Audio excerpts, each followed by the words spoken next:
The latest on the investigation into a number of altercations and an alleged assault Friday in Webb City following the Cardinals matchup with Joplin. Plus, the local response to Hurricane Ida's impact on the Gulf Coast region. And why former Kansas Governor Jeff Collier is dropping out of the race to regain his seat in 2022. The 4 states' most watched news starts now. Authorities and an alleged victim talk about altercations that broke out following a Webb City football game. This is KOIM News at 6. Now, following Friday night's football game between Webb City and Joplin, images began circulating on social media, along with what people speculated to have happened in several incidents. In a statement, Webb City PD says they're investigating an alleged assault that occurred near the stadium. We spoke with the alleged victim, who says he was attacked after approaching people trespassing on his property. All I said was, "Pardon me, do I know you?"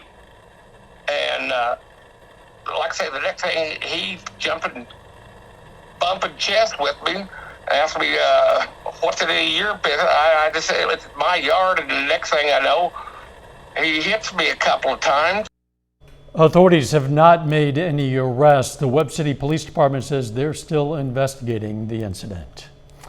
Checking in with Nick Kelly now for a first look at the weather. Good evening, Dal. We had a bit of a warm, if not hot day for some. It all depended on how fast the thunderstorms worked in. We're looking dry and seeing the sunshine pop back out from 7th and Range Line, but we still have some scattered storms out there. And take your place. We have a couple in southeast Kansas and more scattered storms along the south of I-44. But like the storms the other day, they're not too strong, they're not severe, but moderate to heavy pockets of rain. We can certainly see that until we see the action wind on down later tonight. And as far as temperatures goes, if you're under the clouds and the rain, you're in the 80s. Everyone else seeing lower 90s on the board overall, but everyone's going to drop back through the 80s, 70s, down into the upper 60s for tonight.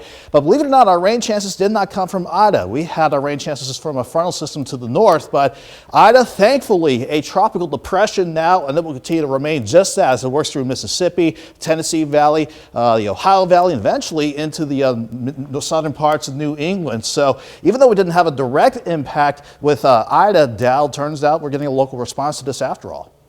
We'll see you soon. Electrical crews and first responders from all over the country are responding to calls from mutual aid in Louisiana and Mississippi in the wake of that former Hurricane Ida. That includes crews from right here in the 4 states. KOIM's Zach Dodge tells us about some of the local crews responding as more than 1 million people in the South are without power after the storm. That's right, Dow. A 4-man crew from here at Carthage Water and Electric joined 28 others from around the state to make the trek from here to Louisiana. They left on Saturday, and right now they're headed to Natchez, Mississippi, with the goal of helping get the area's electric grid back up. The guys from here in Carthage were more than willing to help out their neighbors. All we had to do was tell them that we had received a request, and we immediately had volunteers to go down there. So it's not us saying you need to go down and help, it's them saying we are ready to help, send us down there, let us go. GRGA as well as several fire and emergency management crews from Oklahoma have also gone to Louisiana. They took linemen, police, and water rescue crews to help in any way they can. But how can you help here at home? The American Red Cross has also sent crews to the area to help with disaster recovery and say the best way to help right now is monetarily. So we'll have how you can do that on our website later tonight. Reporting in Carthage, Zach Dodge, KOAM News. The Louisiana Governor John Bell Edwards says there are roughly 25,000 linemen in the state from 22 states. Former Kansas Governor Jeff Collier is dropping out of the 2022 race for governor after being diagnosed with prostate cancer. Collier was governor for a little less than a year, elevated from lieutenant governor in January of 2018 when GOP Governor Sam Brownback resigned to become U.S. Ambassador at Large for International Religious Freedom. Collier narrowly lost his 2018 primary bid to conservative Chris Kobach. Kobach then lost the general election to Governor Laura Kelly. In his announcement today, Collier says he's endorsing the former Attorney General Derek Schmidt. A Quapaw, Oklahoma person died after a crash while he was riding his motorcycle in Delaware County. The Oklahoma Highway Patrol says Raymond Stanley was involved in the crash on County Road 570 north of Grove. Stanley was taken to a Joplin hospital where he died. 2 other people involved in the crash are okay. The Highway Patrol is investigating just what caused that crash. Officials face a tall order to get all Missouri nursing home workers vaccinated because fewer than half of them have received their shots. 48% of Missouri nursing home workers are vaccinated. That's the 3rd lowest number in the country, trailed only by Florida and Louisiana. Both of those states are reporting 47% of workers vaccinated.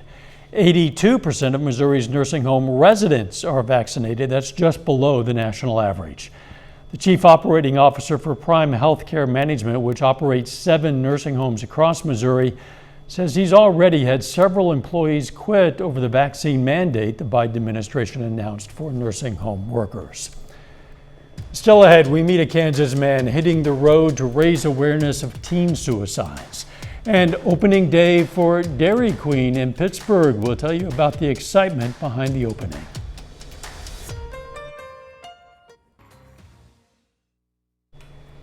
Started out as one man's mission to clear his head after receiving devastating news, but it turned into a fundraiser and awareness for something he says was much greater. Reporter Alan Shope tells us about Chuck's last ride. 2011 Harley Street Glide. Chuck Smith, there's nothing like that sweet sound of that perfectly tuned Harley. I've been riding most of my life. The ride is a special time because for Chuck, it's been a 6-year battle with colon cancer. His last results, not the news he was hoping for. 6 to 9 months, roughly. But he says, I believe 80 to 90% of this battle is your attitude. So he wanted to turn his negative news into something that could help others. I knew probably that I wouldn't probably be able to do it much longer. Then after finding out a teenage family friend had attempted suicide, he rethought his final trip. I felt this had a purpose and a drive. So Chuck started a Facebook page promoting his ride out west and encouraging people to donate, talk, and look for warning signs to prevent teen suicide. If one person gets something from this and removes the option of taking their own life, I won. Chuck left on August 14th and after 3,000 miles returned this week. What he personally learned from the ride? Take time to listen to people. Because he says when you do that, sometimes you can hear a call for help and you might be able to save a life. My motorcycle is probably going up for sale. But Chuck still has that 89.9% positive attitude. Miracles could happen. Next year I could be standing here going, wow, guess I got to go buy a new bike. It's a vibration Chuck hopes to feel again someday, but says thanks to his last ride and the people that helped his mission, he's at peace if he never does. Again, that was Alan Shope reporting. After 20 years, Dairy Queen has returned to Pittsburgh. The fast food chain was brought in by owner Raj Patel, who noticed that the chain's departure from town left a blizzard-sized hole in the hearts of some residents. So he brought it back, and to a decent amount of fanfare from folks who were happy to have the fast food restaurant closer to home. Family happy, and there is a Dairy Queen a little bit too much away from here, 40-50 miles. And people have to go all the way down there to get really great food and really sweet treats, the one they're missing here. So that was my first thinking to like, hey, let's get to the Dairy Queen. The restaurant is the first of its kind in Kansas. It's called Grill and Chill 3.0, and it features a design not previously seen in the state. Later, the latest effort to free a Kansas City man who prosecutors say is innocent of a 1978 murder. But first, we'll track any lingering thunderstorms out there for this evening and see if any stick around for the extended forecast when we come back. Arts in Branson.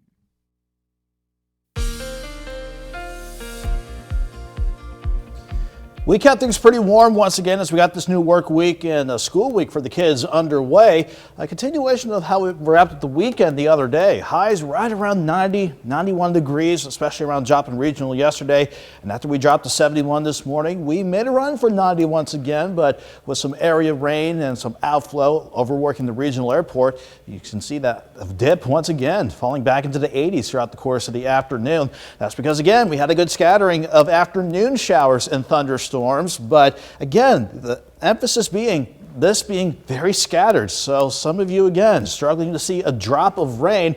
But where we've seen the heaviest of the rain has been confined to southwestern Missouri, especially north of I-44, pushing 2 inches for a couple spots outside of Nevada, including Lamar, and not to mention anywhere from 1 to 2 inches in many spots surrounding Stockton Lake on the Missouri side.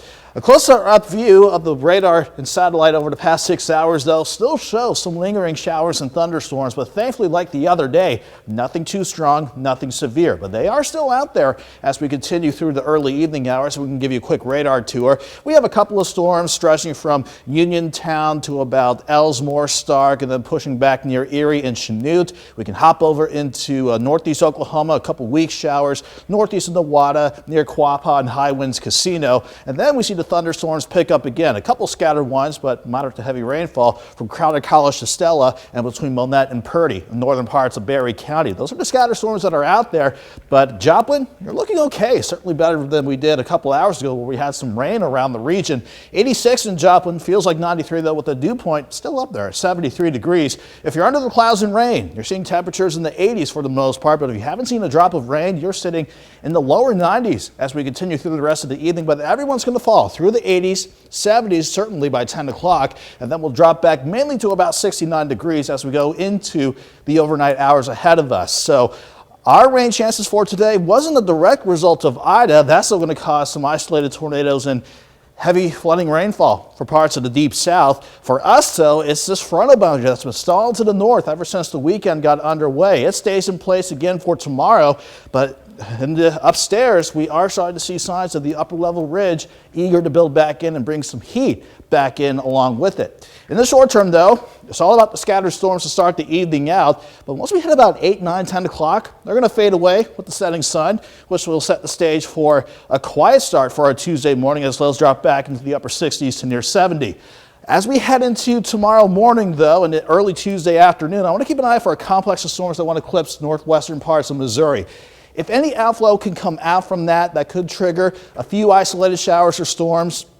But overall, we're going to see our rain chances decrease starting tomorrow, and that will certainly mean most of us topping out back near 90. So 69 in the morning, 85 by noon, afternoon highs right around 90 degrees. The extended forecast, that front tries to wash out once we hit Wednesday and that upper ridge starts to build back in. So you can see that pushing us to 91 on Wednesday, 92 on Thursday. A little weakness in the ridge might allow some isolated rain chances Friday, Saturday morning and Sunday morning, but overall, Dow, the holiday weekend is looking dry. It's going to be hot, but this returning ridge doesn't want to pack a lot of humidity, so I guess we'll certainly take that instead of both the heat and the humidity. That's true, but boy, some more rain would sure be nice for a lot of areas. It would. Thanks, Nick. Still ahead, a Missouri town rallies to honor a Marine killed during the terror attack at the airport in Kabul.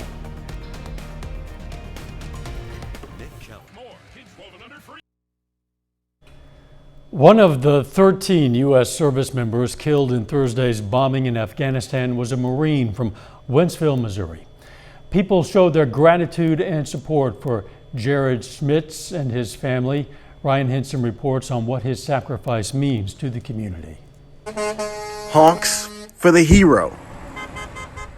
Flags for the fallen Marine. People lined Wentzville Parkway this morning to show their gratitude for Jared Schmitz, one of 13 service members killed this week in a blast near the Kabul airport in Afghanistan. We're so proud of our kids, but we also worry about them. And when something like this happens, we know it can happen to any of us. Julie Rogers is married to a vet and is a child serving overseas. She's proud to be shoulder to shoulder with other Americans who share her respects for Schmitz and other service members' sacrifice. We're so proud of them, and that usually outweighs any of our fears, and that's what we try to focus on. We try to focus on and also appreciate our veterans who've been there themselves, who also struggled during these times. Brad Bisher saw the rally this morning and knew he had to be there. And I think that it's an obligation that every American has, because these guys give everything they have in support of our country, and I think that it's just fitting that people show respect. As the community wraps their arms around this hero and his family, Rogers, the president of Blue Star Mothers Lincoln County, says the best way to honor him is to never forget. Talk their names, ask about them, always remember. Ryan Henson, 5 on your side. Schmidt's body was returned to the U.S. yesterday. Funeral arrangements are still pending.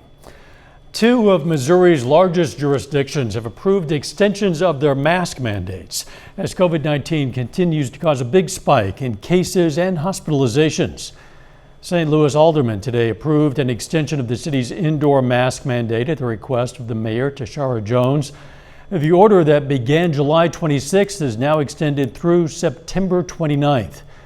The Jackson County Legislature voted to extend the public health order that would have expired September 7th. That order extends the county's mask mandate to October 7th. 2 kids, both younger than 3, were found dead in a Jackson County, Missouri pool. Jackson County Sheriff Darrell Forte says police were called to the home near Smart Road and Bob White Lane, southeast of Kansas City on Saturday. 1-year-old and a 2-year-old had been found unresponsive in the pool. Both children were taken to a local hospital where they died. Jackson County, Missouri prosecutor Jean Peterson Baker has filed a motion asking a judge to exonerate a man who's been in prison for 4 decades for a triple murder that she and many others do not believe he committed. The motion was made public today. It stems from a new law that gives local prosecutors the authority to ask judges to exonerate prisoners they believe are innocent. Members of the team that prosecuted Kevin Strickland, federal prosecutors in the Western District of Missouri, Jackson County's presiding judge, Kansas City Mayor Quentin Lucas, and some Republican members of the Missouri legislature have all said Strickland should be released. Strickland was convicted of a triple murder in 1978 and has been in prison since. In 2009, a witness who picked Strickland out of a lineup said she was pressured to do so. The witness went to the Innocence Project looking to exonerate Strickland. A final check on the weather is next.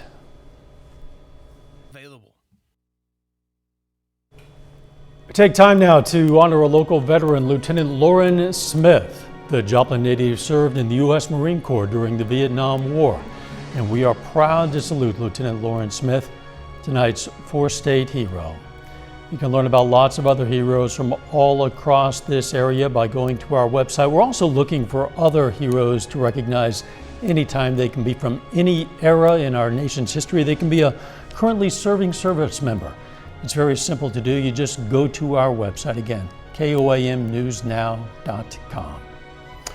Jordan Avi joins us now with a look at what's coming up tonight on KOAM News at 9 on Fox 14. Tonight at 9, the United States completes its exit from Afghanistan, but military officials say a number of American citizens who wanted to leave remain. Also, the FDA talks more about COVID-19 vaccine for kids, including a possible vaccine approval date. And the Dollar General might be getting into the prescription medication business. That and much more coming your way tonight. KOAM News at 9 on Fox 14. Now, hundreds of redheads from all around the world gathered at a festival in the southern Dutch town of Tilburg. It's called Redhead Days. Organizers say attendance at the 3-day festival held in the Netherlands since 2005 was sharply down on previous years, with activities including lectures and a bar crawl scrapped due to COVID-19 restrictions. I personally feel something when I see redheads or redhead people.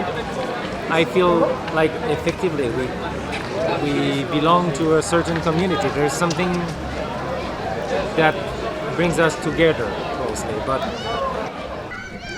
Redhead Days was canceled last year due to COVID-19. It includes a series of meet and greet events and activities, including a life drawing class, and I imagine anyone selling sunscreen there would do very well. You could use some sunscreen here in the 4 states. Yeah, you certainly will once we get rid of the bulk of our rain chances. I want to hold on to maybe a few thunderstorm chances tomorrow around lunchtime into the afternoon. Otherwise, I think we'll top out right around 90 degrees. Lower 90s, partly sunny skies for Wednesday and Thursday. And even though there are slight rain chances to start the holiday weekend ahead now, I think the bulk of the weekend will be dry, but the heat, it will be coming back. Typical for Labor Day weekend in the 4 states. Sounds about right. Thanks for joining us. We'll see you right back here for KOAM News at 10. Let's make it a great evening.